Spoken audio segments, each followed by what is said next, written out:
bit hard to follow that act.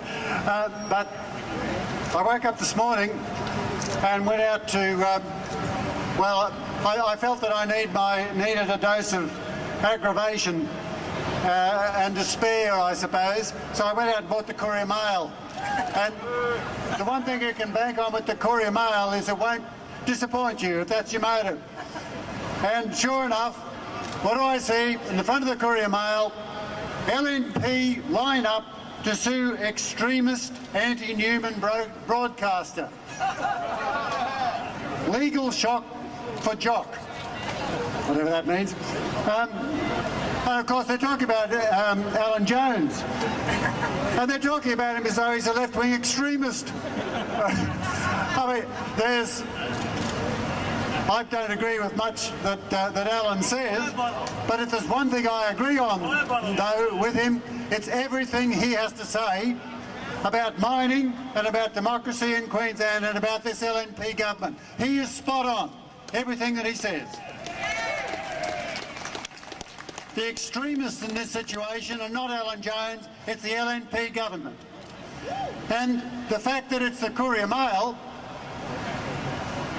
that has these sorts of headlines is emblematic of what's wrong with Queensland. In fact, they're part of the anti-democratic cabal that has run this state for far too long and over the last 3 years has converted it from a democracy to an oligarchy. The Courier Mail puts the Greens or other minor parties or independents on the front page of the Courier Mail or in any page of the Courier Mail only to denigrate and abuse them and to lie about them and put the LNP there acting as a cheer squad for them. They are the cheerleaders for the LNP. Now, the thing that got Alan Jones going on all of this was he rang me one day, years ago now, it was about nearly 5 years ago, and he came from a little place called Ackland, and he wanted to know about coal seam gas. Well, I'd just been active for a couple of months on it, so I briefed him. I had to think about whether I wanted to talk to Alan or not. He'd actually been my tennis and athletics coach at school, so I'd known him, but he went off to the right, I went off to the left, we never saw each other again. But I thought, no, I mean, if he's genuine about wanting to know about it, I'll brief him about it. I briefed him about it. A month later, he spoke at the National Press Club about coal seam gas. He didn't get one thing wrong. He was on top of the whole thing, and if you look at that National Press Club speech today, there's still not one thing wrong about it. And everything he says on 4BC between 8 and 9 in the mornings is spot on. There's not one thing he's saying that's incorrect. And I look forward to Campbell Newman and Jeff Seeney and anyone else from this LNP government trying to take him to court, because when he does, Alan Jones, through discovery, will be able to get any document he likes from this government. And that's a jolly good thing, because that could unearth a whole lot of stuff that you can't unearth from freedom of information about this government. Now, I mentioned that Ackland was the issue that got him involved. Well, let me tell you about Ackland. Ackland is a little town on the eastern Darling Downs, only about 20 minutes outside of Toowoomba. It's had a coal mine there for years, but it's been an underground coal mine. In recent times, Labor government has allowed an open cut coal mine to go there, despite the fact that it's on very good agricultural land and there's a lot of people live around there. Then they got a second stage, and then they put in for a third stage. Now, that third stage involves 5,000 hectares of expansion. 1,730 of those hectares are what's called strategic cropping land, the best cropping land in the state. So before the election, after a campaign that we and many others conducted in the lead up to the last election, Campbell Newman came out and said, we will not go ahead with the Ackland coal mine. Oh, beauty, everyone said. Great. They haven't done much haven't promised much, but that's something. As soon as the election was over, the LNP announced that it was negotiating with New Hope, the owners of the Acland coal mine, for a reapplication. They were going again for stage 3. And it was much the same as the other, a little bit, difference here and there. But in the meantime, we found out that the LNP, actually the Federal Liberal Party, had received a $700,000 plus donation from New Hope. 700,000 is probably as much as $1 million. Now, don't be confused about this. The LNP says we didn't get any donations from New Hope Coal, and that's true. It went to the Federal Liberal Party. But if you look at their records, you'll find that in there's millions and millions of dollars that are sent from the Federal Liberal Party, transferred from the Federal Liberal Party to the state LNP. And there's no doubt in my mind that that $700,000, or a goodly part of it, is part of that transfer. It went straight to the LNP, and what came out of it, New Hope Coal has now got the blessing of the LNP to put their coal mine in. So, as Alan Jones says, Acland is a metaphor for what's wrong in this state. It's controlled by the large corporations, especially the mining industry. It's backed by the media, by the most influential media in the state, the Courier Mail. The political donations legislation in this state, which puts a minimum cap for disclosure at $12,400, probably more than that now, dollars, so that you can parcel up your donations to the LNP in $11,000 lots, and it never gets recorded. So $700,000 gets given to the LNP, and a decision gets made in favour of the company.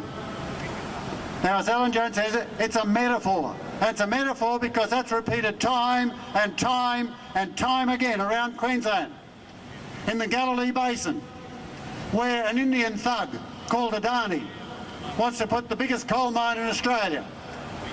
2 Sydney harbours a year will be drained from the underground water.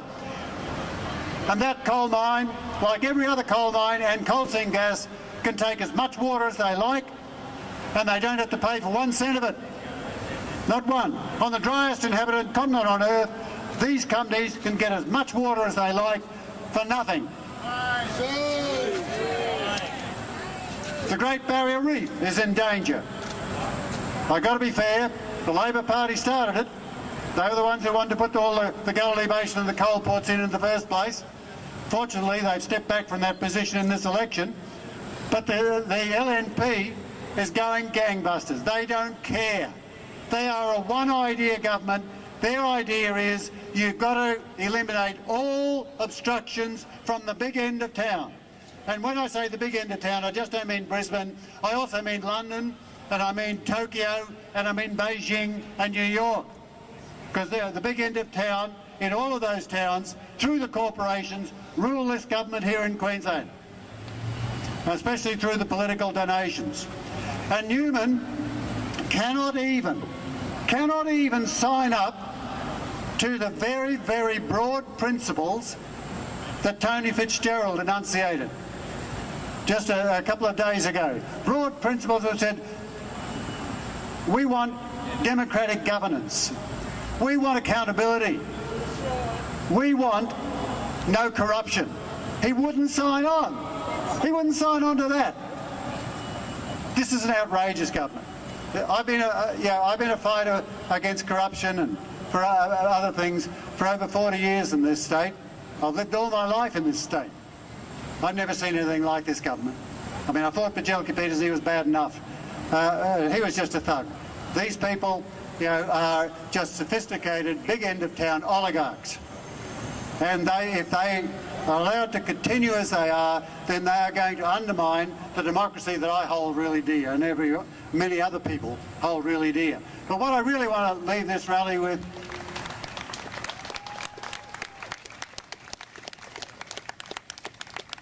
the message I really want to leave this rally with is not how bad the LNP is. Doesn't matter who's in government. There are certain things that have to be done, and they exist in the culture itself. We have to have a democratic culture in this state, and that will bring us about a democratic governance. And the first thing that I would suggest that we all decide we're not going to do is stop reading the bloody Courier Mail.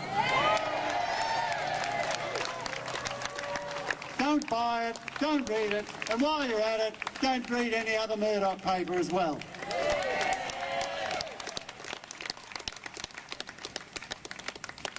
And start reading and looking at some of the other media in this state. There's good media. Read The Guardian. Costs you nothing. Go online and read it. Joshua Robertson and The Guardian writes brilliant articles about what's happening here in Queensland. ABC TV, brilliant stuff that's being done, especially just recently, by Mark Willisey and Mark Solomon there, exposing what's happening in Queensland. There are other media outlets. There's Independent Australia, there's Crikey, there's, I'm missing out one, even the Sydney Morning Herald gives more accurate stuff about Queensland than the Courier Mail. So go and look at social media. Look at David Pascoe's Facebook site and see what he's doing there. Wonderful stuff. Look at Lock the Gate site to find out what's happening in mining. Look at the conservation groups here, Australian Marine Conservation Society, and look at what they say about the Great Barrier Reef.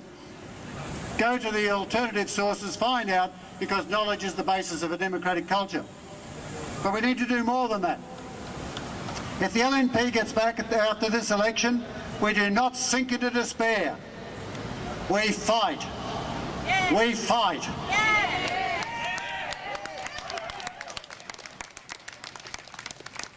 No demoralisation, no despair, no alienation, no distractions.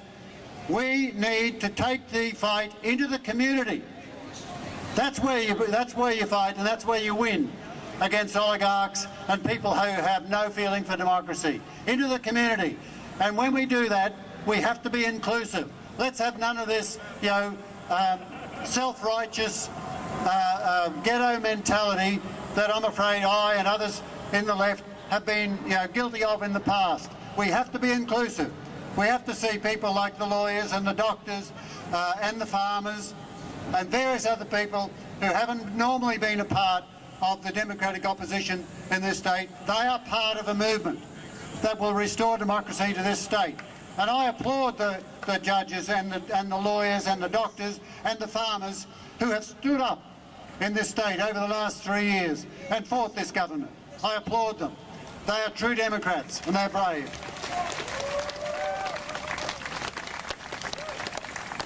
If the ALP gets back, and if they get, hopefully, they get back with a hung parliament and a few independents there and minor parties like the Greens and others who've got integrity, that's the best alternative I can think of for Queensland, to tell you the truth. And I think then we don't go back either, go home and go to sleep. We put the pressure on. We'll need to. Labor's still got a long way to go on a lot of issues. We need to put the pressure on them. We need to put the pressure on the independents. Deliver things like Fitzgerald's 4 principles, which are really basic principles. Deliver the Lock the Gates People's Bill, a really sensible, even conservative bunch of policy asks in that People's Bill. Very, very basic, but the sort of thing that undermines a democracy, that underpins a democracy, sorry. And so we need to keep the fight up there. But we need to fight. And we need to fight, as I say, with people like Fitzgerald and so on, who thankfully have come out and shown some moral leadership in all of this. Now, as I said before, I've lived in this state for nearly 70 years. Lived here all my life. I've been a campaigner for nearly 45 years for the principles that I hold dear, and I've held them in all of those 45 years, principles of justice, democracy and sustainability. I fought hard for them, and I'm going to continue to fight hard for them. I'm a bit of an old crock, I don't have a pair of good legs, but as long as there's breath in my body and blood in my legs, I'm going to keep fighting until we've got a democratic society in this state. And I ask you, every one of you, to join with me and to join with all of those others who are fighting for just such a society. And hopefully, you know, within the next little while, I think we can win this, because I think the people of this state are starting to wake up. Thank you.